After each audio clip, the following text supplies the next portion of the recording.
उमा संहिता शिव पुराण। ओम नमः शिवाय। शिव पुराण उमा संहिता 26वां अध्याय। कालचक्र निवारण का उपाय। देवी पार्वती बोली, हे नाथ, आपने कालचक्र का वर्णन मुझे सुनाया। हे देवादिदेव, अब कृपा करके इससे बचाव का उपाय भी मुझे बताए। अपनी प्राण वल्लभा के इस प्रकार के प्रश्न को सुनकर त्रिलोकीनाथ भगवान शिव बोले, देवियों में पृथ्वी, जल, तेज, पवन और आकाश आदि 5 तत्वों के संयोग से इस भौतिक शरीर की उत्पत्ति होती है। आकाश सर्वव्यापक है और सब वस्तुएं उसी में लीन हो जाती हैं। एक बार मैंने क्रोधवश काल को जला दिया था। जब जब मैं स्तुतियों द्वारा प्रसन्न हुआ तब काल पुनः प्रकृति में स्थिर हो गया। आकाश से वायु, वायु से तेज, तेज से जल, जल से पृथ्वी की उत्पत्ति होती है। जल के 4, तेज के 3, वायु के 2 और आकाश का 1 गुण है। शब्द, स्पर्श, रूप, रस और गंध आदि 5 भूत जब शरीर को त्याग देते हैं तभी प्राणी की मृत्यु होती है, और जब ये 5 भूत शरीर को ग्रहण करते हैं तो प्राणी की उत्पत्ति होती है। काल को जीतने वाले योगीगण इन गुणों का ध्यान करते हैं। देवी पार्वती ने कहा, हे नाथ, काल पर विजय पाने के लिए योगीजन जिस यंत्र का ध्यान या अभ्यास करते हैं उसके विषय में बताए। पार्वती जी के इस प्रश्न को सुनकर देवाधिदेव शिव जी बोले, देवी, रात्रि के अंधकार में जब पूरा जगत गहरी नींद में सो रहा हो उस समय बैठकर योग करें। आसन पर बैठकर अपनी तर्जनी अंगुलियों से दोनों कानों को बंद कर लें। इस प्रकार प्रतिदिन यही साधना करें। जब यह साधना इतनी कठोर हो जाए कि दोपहर इसी आसन में बीते तथा उसके बाद अग्नि द्वारा प्रेरित शब्द या नाद सुनाई दे, उस समय मनुष्य को इच्छानुसार मृत्यु प्राप्त हो जाती है। यह शब्द या नाद ब्रह्मरूप है जो सुख तथा मुक्ति को देने वाला है।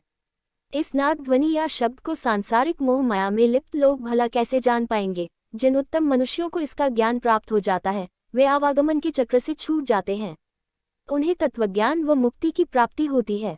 यह नाद अनाहत है जिसका उच्चारण नहीं किया जा सकता।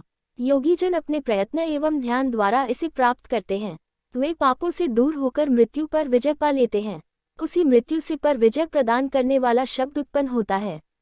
घोष, कांस्य, श्रंख, घंटा, वीणा, वंशज, दिंदभी, शंखनाद व मेघ गर्जित नामक इन 9 शब्दों का ध्यान करने वाले ज्ञानियों एवं योगीजनों पर कभी कोई विपत्ति नहीं आती।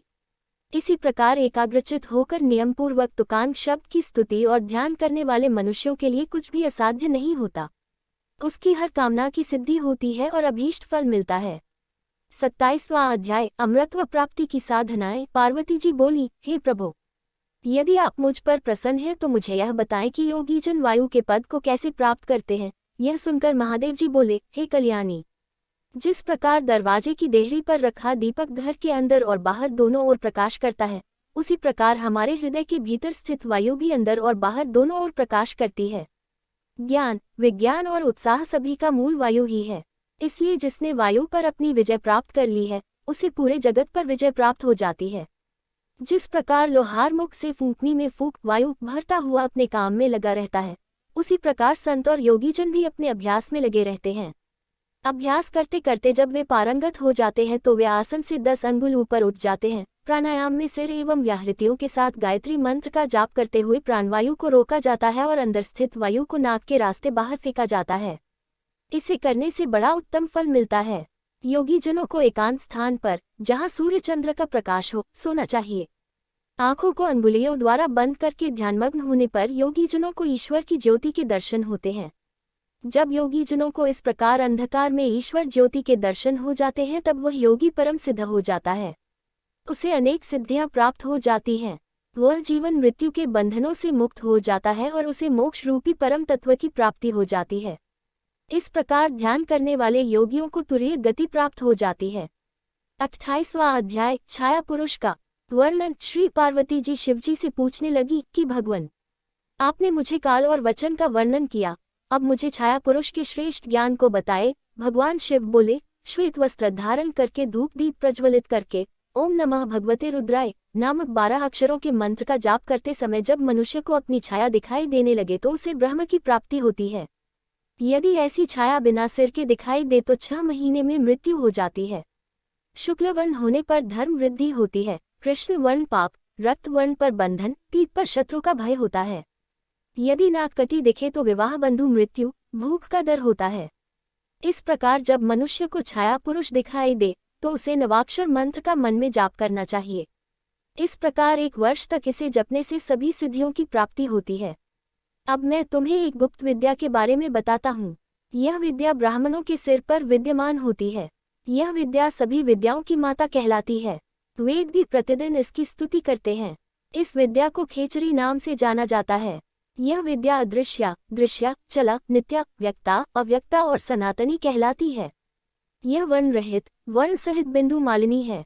इस विद्या का दर्शन करने वाले योगी का जन्म सफल हो जाता है, इसलिए योगीजनों को अपने ज्ञान और विद्याओं का नित्य अभ्यास करना चाहिए। अभ्यास से सभी सिद्धियां सिद्ध होती हैं। 29वां अध्याय, आदि सृष्टि का वर्णन। सूत जी बोले, हे ऋषिगण, सत और असत का परम स्वरूप प्रधान पुरुष परमात्मा ही ब्रह्मा जी के रूप में सृष्टि को उत्पन्न करते हैं। वे ही सृष्टि के रचयिता हैं।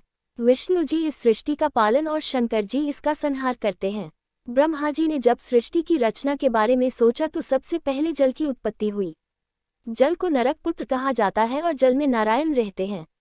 ब्रह्मा जी ने स्वयं यज्ञ किया और स्वयंभू कहलाए।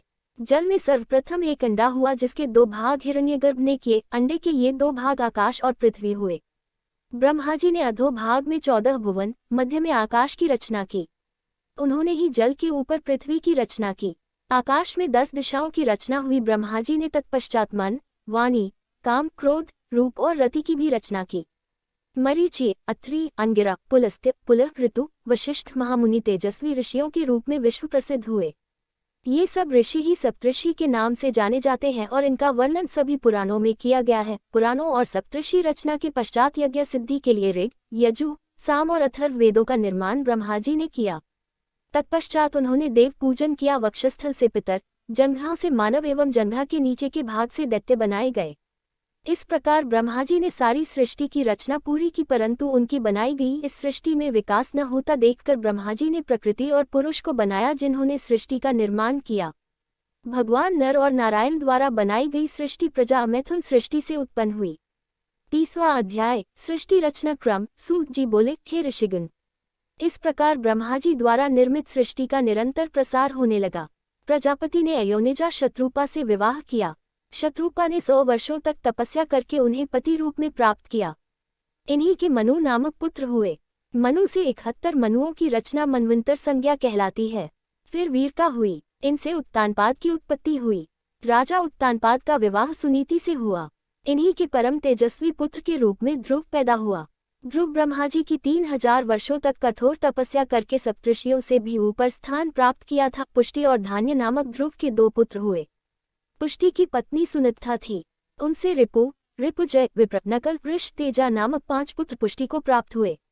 रिपु से चाक्षुष, पुष्करण पत्नी से चाक्षुष को वरुण नामक पुत्र प्राप्त हुए। सुनीता से अंको बेन नामक पुत्र की प्राप्ति हुई। बेन के शरीर से ऋषिगण ने मंथन किया। उनके दक्षिण हाथ से राजा पृथु पैदा हुए, जो भगवान विष्णु के अवतार थे। पृथु ने पृथ्वी का दोहन किया ताकि प्रजा का हित हो सके। इनके विजिताश्व और हर्यश्व नामक 2 पुत्र हुए। शिखंडिनी ने वीर वर्णिनी से विवाह किया। इनसे प्रजापति की प्राप्ति हुई, जो कि सोम के अंश थे। तत्पश्चात दक्ष ने 2 पैर वाले और 4 पैर वाले जीवों को उत्पन्न किया। हर्यश्व नामक 10,000 पुत्र उत्पन्न किए, जो महर्षि नारद के वचनों और उपदेशों को सुनकर वैरागी हो गए। फिर ब्रह्मा जी ने शवलाश्व नामक 10,000 पुत्र उत्पन्न किए, जिन्हें नारद जी ने वैरागी बना दिया। यह सब जानकर दक्ष बहुत क्रोधित हुए। क्रोधित दक्ष ने देवर्षि नारद को शाप दिया, नारद, तुमने मेरे पुत्रों को गलत मार्ग पर डाल दिया है, उन्हें मुझसे दूर कर दिया है, इसलिए तुम भी कहीं चैन से नहीं बैठ सकोगे। तुम्हारा कोई निश्चित ठिकाना नहीं होगा, तुम जगह जगह घूमते रहोगे। पुत्रों के बाद दक्ष की 13 कन्याएं हुई, जिनका विवाह कश्यप, अंगिरा, कृष्णश्व एवं चंद्रमा से हुआ। इस प्रकार अनेकों जीवों का निर्माण करने के पश्चात भी ब्रह्मा जी की सृष्टि का विकास नहीं हुआ। तब उन्होंने मैथुनी सृष्टि का सृजन करने के बारे में सोचा।